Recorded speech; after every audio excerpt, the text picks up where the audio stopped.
Fala pessoal, beleza? A gente está aqui hoje para falar sobre essa palavrinha aí, economia, que quer dizer muita coisa e que é frequentemente mistificada aí pela mídia, por figuras públicas e até mesmo pelos próprios economistas. A gente quer trazer um conhecimento um pouco mais técnico para cada um, mas não se preocupem, o vídeo de hoje é relativamente simples. A gente vai falar basicamente sobre duas coisas. O primeiro que é por que você deve entender sobre economia e o segundo por onde começar, tá? Mas antes de mais nada, vamos falar sobre o que é economia. Economia vem do grego, quer dizer administração da casa, e o campo de conhecimento foi se evoluindo ao longo do tempo e hoje em dia ele não quer dizer nada mais, nada menos do que o estudo da alocação eficiente de recursos, né? O que a gente quer dizer por alocação eficiente de recursos, tá? A gente está falando aqui que os economistas estão preocupados com a certeza de que cada recurso vai para o lugar onde ele será melhor aproveitado, vai para o lugar onde ele trará o maior número de benefícios para a economia, para as pessoas, né? Enfim, e o que a gente quer dizer aqui quando a gente fala sobre recursos? A gente está falando sim de, enfim, roupas, de alimentação, a gente está falando de moradia, a gente está falando sobre diversos recursos, né? Não é só triângulos, círculos e quadrados, mas se enquadram aqui também tempo, se enquadra aqui também trabalho, se enquadra aqui, claro, o dinheiro, né? A moeda, sendo este um recurso de particular importância. Por quê? Porque ele interage com todos os outros recursos da nossa sociedade de uma maneira muito única e que permite a gente ter uma definição um pouco mais clara e uma definição um pouco mais prática do que é economia, tá? Economia nada mais é do que o conjunto de todas as transações que acontecem na nossa sociedade. Elas são milhares, milhões, bilhões, trilhões de transações que acontecem e o conjunto de todas elas forma esse objeto de estudo aí.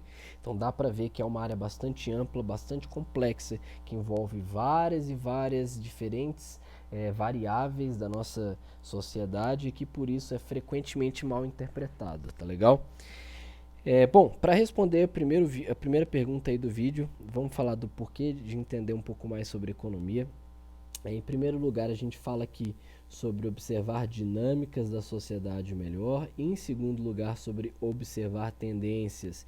E o porquê que isso é importante? Bom, quando a gente fala de observar dinâmicas, observar tendências melhor, a gente quer dizer que estudar economia vai te proporcionar um entendimento maior sobre a demanda e oferta, sobre como é que se interagem as demandas e as ofertas das empresas e dos indivíduos da nossa sociedade. Por que o preço de algumas coisas sobe, o preço de algumas coisas cai, por que as pessoas aumentam a quantidade que elas querem de um produto X, por que elas diminuem a quantidade que elas querem de um produto Y, e por aí vai.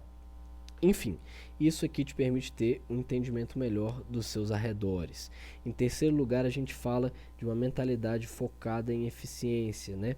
Isto é, em você ter a certeza de que você está aí fazendo o melhor uso do seu dinheiro, do seu tempo, do seu trabalho, está sempre buscando ser eficiente para você ter uma vantagem aí e conseguir ter o melhor com o mínimo.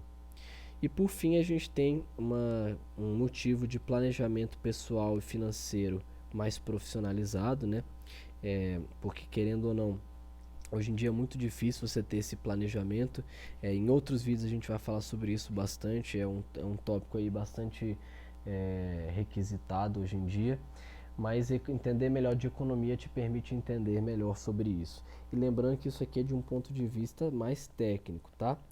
Mas a gente resume esses 4 pontos, e em especial esses 2 de mentalidade de planejamento, na tomada de decisões melhores. Ah, mas não sei se vou melhorar minhas decisões, será que isso vai mudar tanto a minha vida? Bom, vamos falar aqui sobre o Steven Dunier em uma palestra que ele deu sobre a carreira do tenista Djokovic. Djokovic é um tenista muito famoso hoje em dia, né? Mas que na época que ele não era muito conhecido, que ele não estava nem entre os 100 melhores tenistas do mundo, ganhava lá seus 300 mil dólares o ano, dinheiro pra caramba, e ganhava 49% dos pontos que disputava. Bom, quanto será que ele precisou melhorar para ganhar 5 milhões por ano e se tornar o terceiro melhor do mundo? Alguns diriam 60, 70, 80% dos pontos, mas não. Com apenas 52%, ou seja, uma melhoria de 3% em relação ao que ele fazia antes de pontos ganhos, O Djokovic saltou de mais do que 100 para terceiro melhor tenista do mundo. E com uma melhoria de outros 5%, isto é, para 55% de pontos ganhos, de decisões melhores, ele se tornou o melhor tenista do mundo, ganhando 14 milhões de dólares por ano. Então, tomar decisões melhores vai realmente te proporcionar uma mudança de qualidade de vida. Tá legal? E por isso a gente diz que é bastante importante entender de economia. Bom, quais são as áreas que têm a ver com economia, para aqueles que estão interessados? E daqui a pouco a gente chega em por onde começar. Mas só para vocês terem uma ideia, a gente vai falar aqui sobre história, porque a gente vai falar sobre Milton Friedman, a gente vai falar sobre John Maynard Keynes, a gente vai falar sobre Adam Smith, são figuras importantes, sobre a história do pensamento econômico. A gente vai falar aqui sobre psicologia, que é bastante importante também, especialmente em economia comportamental. A gente vai falar muito sobre matemática, a gente vai falar bastante sobre estatística, que estão aí muito ligadas a testes que os economistas fazem no dia a dia, a várias equações que o economista usa, mas não se assustem ainda, tá? Vocês vão entender tudo, vai ficar tudo bastante claro. A gente vai falar sobre ciência da computação, porque querendo ou não, ela tem se comunicado bastante com a economia hoje em dia, via econometria, via estatística, via matemática. A gente vai falar aqui sobre sociologia, a gente vai falar sobre direito, a gente vai falar sobre, enfim, diversas áreas de conhecimento, né? A gente vai falar sobre finanças, a gente vai falar sobre contabilidade. Dá para ter mais ou menos uma ideia de que eu resumo tudo isso em que economia tem a ver com todas as áreas de conhecimento. Até porque as áreas que têm menos a ver com economia, como medicina, ou não sei, engenharia eletrônica, bom, essas áreas têm negócios e cada um deles tem a ver com economia também. Enfim, o mapa da economia hoje em dia, para vocês se guiarem aí, entenderem um pouco onde se situa cada parte dos nossos estudos, ele se divide em três áreas, né? Tem a microeconomia, que está preocupada em estudar consumidores e está preocupada em estudar firmas. Aqui é discutido bastante o conceito de demanda, o conceito de oferta, de preferências, enfim, diversos conceitos que têm a ver sobre decisões individuais, tem a ver com decisões mais pessoais. A gente tem também a outra área da economia, que é macroeconomia, que aí é o contrário, né? A gente vai estudar basicamente conceitos amplos como inflação, taxa de juros, desemprego, como que eles interagem, e basicamente é o agregado de todas essas diferentes curvas de demandas e ofertas dos diferentes campos de indústria aí da nossa economia. E por fim a gente tem a econometria, que eu falei a palavra aí um pouco mais cedo, mas que basicamente é a economia mais matemática, um foco em particular em estatística no caso, que isso aqui vai estudar teste de hipóteses, regressões, enfim, fazer diferentes estudos para buscar entender essas dinâmicas que a microeconomia e a macroeconomia buscam estudar em números. O preço de produto X sobe 10%. Quanto que vai subir o preço do produto Y? Putz, não sei. Isso aí vai ter a ver com elasticidade, que é um conceito que a gente vai falar depois, mas aí a econometria vai falar quanto por cento vai subir, né? Fazer essa estimativa aí. Enfim, vamos agora responder a segunda pergunta aí do vídeo, que é por onde começar a estudar economia. E para isso a gente traz aí 7 conceitos bastante importantes, só para vocês começarem a se familiarizar, ter um conhecimento um pouco mais técnico. O primeiro deles eu já falei, que é recursos, já falei sobre moeda, como que ela interage de uma maneira bastante única aí com todo mundo, e depois a gente vai falar sobre quais as propriedades que permitem que a moeda tenha essa interação exclusiva aí com os outros recursos, tá? E dentro da área de micro e de macro a gente vai ter 3 grandes conceitos aí para entender em primeiro lugar. O primeiro deles é incentivos e preferências, a ideia de que todo mundo tem a sua própria preferência e de que todos os consumidores respondem a incentivos. O incentivo mais claro e mais óbvio é que se você abaixar o preço da maioria dos produtos que existem, a maioria das pessoas vai querer mais daquele produto. Se você abaixa o preço do arroz, se ele fica mais barato, vou comprar mais arroz. Enfim, né? Esse eu acho que é o exemplo mais claro. Depois a gente vai estudar bastante sobre custos, né? Custos que já se passaram, que não devem entrar nas nossas decisões, conhecidos em inglês como sunk costs, né?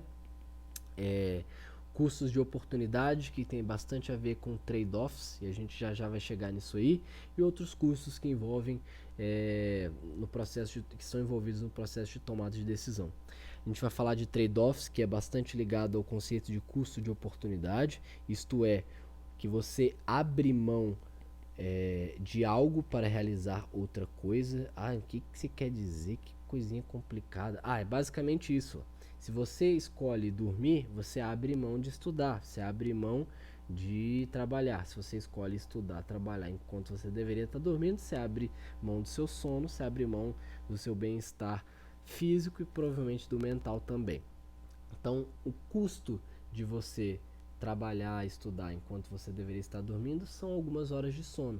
Da mesma forma, se eu vou abrir um negócio em uma área específica, o meu custo de abrir aquele negócio naquela área não é só a obra, custo operacional, meus funcionários, não é só isso, mas também o custo de o que eu poderia estar fazendo no lugar de abrir aquele negócio. Eu poderia estar trabalhando para uma outra empresa, sendo um grande executivo lá, por exemplo.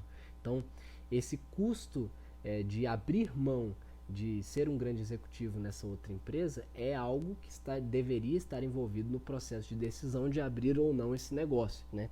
Então, esse custo de oportunidade é um conceito aí bastante importante que a gente vai voltar para ele. Não se preocupem se vocês não estiverem entendendo tudo até então. A gente vai fazer uns vídeos mais específicos, vídeos um pouco mais longos e um pouco mais focados em cada um desses conceitos, tá? Enfim, dentro de macroeconomia a gente vai falar aí de 3 conceitos, sendo produtividade, inflação e desemprego por hora os grandes, né? Produtividade aí sendo o elemento que mais está ligado ao aumento na qualidade de vida, tá legal? Isso aqui vai providenciar o aumento no IDH e é por isso que o PIB entra na conta do IDH. Inflação, que é o aumento geral no preço. O que acontece quando o governo imprime dinheiro, né? Por que o governo não imprime mais dinheiro para pagar todas as dívidas, para distribuir, sei lá, 5 mil reais para todos os cidadãos do Brasil? Por que ele não faz isso? Porque se ele fizesse isso, teria um aumento geral do preço, que é conhecido como inflação, né? Que é um conceito aí que o pessoal deve estar bastante familiarizado. Se não tiver, não se preocupe também. E por fim aí, desemprego, que aí todo mundo acho que sabe o que quer dizer desemprego, mas em específico que existe um trade-off, ou seja, existe você tem que escolher um ou escolher outro entre inflação e desemprego. É interessante porque quando você diminui o desemprego, a inflação tende a aumentar. Quando você aumenta o desemprego, a inflação tende a diminuir. Existe uma relação inversa aí entre essas variáveis que você acaba tendo que ter uma escolha entre um ou outro.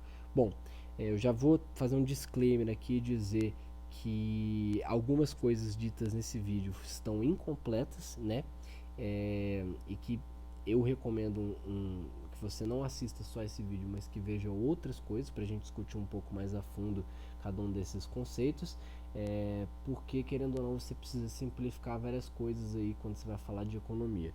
Mas basicamente é isso. Você vai começar aí por esses pequenos conceitos, sendo que observar dinâmicas e observar tendências, que é o porquê da gente entender de economia, vai estar bastante ligado aí à macroeconomia, a parte de inflação, desemprego, produtividade, qual é o setor da economia que deve ir bem nos próximos anos, qual que deve ir mal, enfim, qual é a produtividade dos nossos setores, quais são as vantagens que eles têm, ele tem vantagem competitiva em relação a setores de outros países, como é que funciona, são dinâmicas e tendências aí, são conceitos que estão ligados aí à macroeconomia, e mentalidade e planejamento vão estar ligados bastante à microeconomia, porque tem a ver mais com decisões individuais. Mas é isso, basicamente por hoje é só. Já está bastante longo aí o vídeo, mas espero que vocês tenham se interessado um pouco mais e aprofundem o conhecimento técnico de vocês aí em economia para tomar decisões melhores, tá legal? Valeu pessoal e até a próxima.